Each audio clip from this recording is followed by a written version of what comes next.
So last night, the Nike Ja 3 was unveiled. Ja Morant's third signature shoe of Nike. And I gotta say, man, I tip my cap to the folks over there at Nike. This shoe is a hit.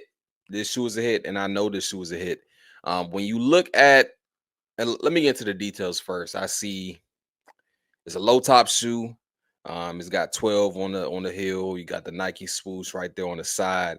And then you got that bare scratch like pattern going throughout the shoe, which I think is a great touch. This colorway, I would say, I wouldn't rock them. I ain't knocking them, but I ain't rocking them.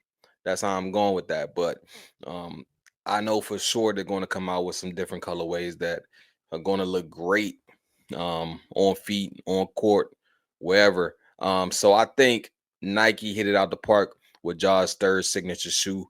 When you and also that last detail, the last detail I want to touch on, the swoosh with the pattern, and it creates like it says like Ja. As you see, I have one of the quotes that Ja says about the shoe. He says he want the shoe to pretty much embody his fearless play, and that's what they came up with. And I think again, they did a great job. When you look at Ja Morant's timeline in terms of signature shoes, with that first one, that's when he was pretty much ascending, right? In terms of being the face of the NBA.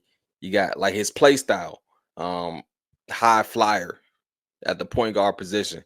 People like when the short guys can, jump really high. And not saying that he's a short guy. I'm talking, of course, relatively speaking.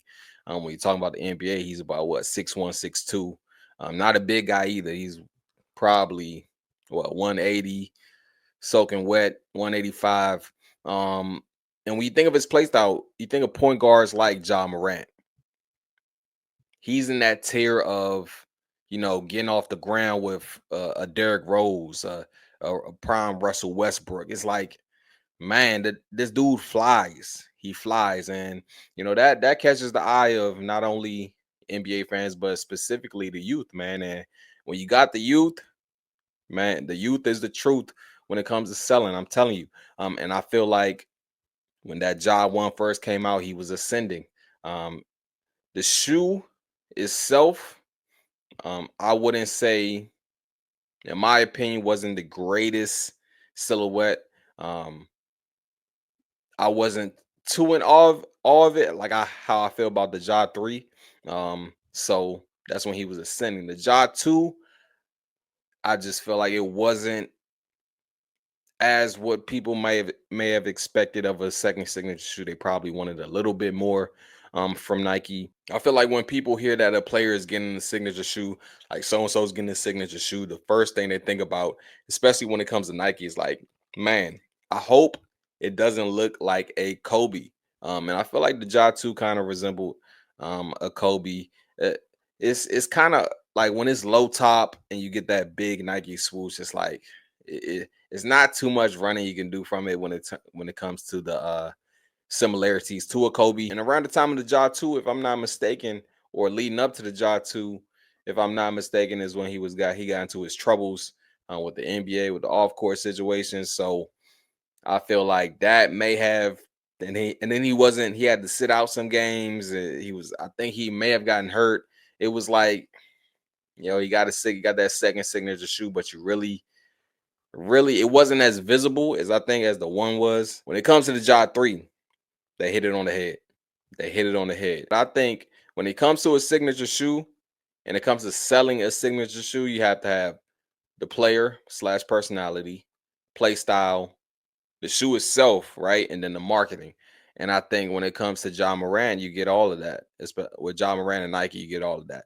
Uh, he's as of right now, he's a polarizing figure in the NBA. With his off the court issues, some people really didn't take it that serious, right? But then you got people completely on the other side, like, man, I don't condone this, right? And then of course with his recent celebrations, you can't do the you can't do the gun celebration, so he came up with the grenade, and that really took off on the internet, and you already see clips of kids doing it in games. I saw a kid doing it in a baseball game, right? So that just shows you the influence So I feel like that factors into, selling a shoe, whether you agree with it or not. So that's my opinion. But man, I just think when it comes to signature shoes, I want to know like the details, right? Like how many shoes is like a John Morant like how many signature shoes will he get? Like when he signed that first contract, was it like, okay, you get 3 shoes, we're gonna see how they do, and then we may renew the contract, or is it like a year by year thing? Because when I think of a guy like Devin Booker, it's like, and you don't get it twisted. When it comes to the book one, I really do like some colorways, like the Havens, and then I really like that first release that they came out with is like the all orange, but it was like a limited release. I think around only in like Phoenix or something. Or no, I think actually it was like a limited release in Miami, if I'm not mistaken. But I really like those colorways. But then in some colorways that they drop, it's not really, not really hitting how it's supposed to. But will Book get a second? I'm assuming he gets a second signature shoe. I'm assuming. I don't think it just stop at the one, because that would be kind of crazy in my opinion. But I really want to know the details of these contracts when it comes to signature shoes. But yeah, man, let me know in the comments. How do y'all feel about the Ja 3?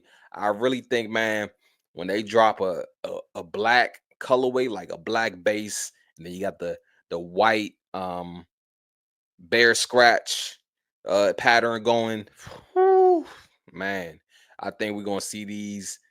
You already know you're gonna see these in AAU, little league basketball, high school basketball, college. I think these are going to be a hit all around, man.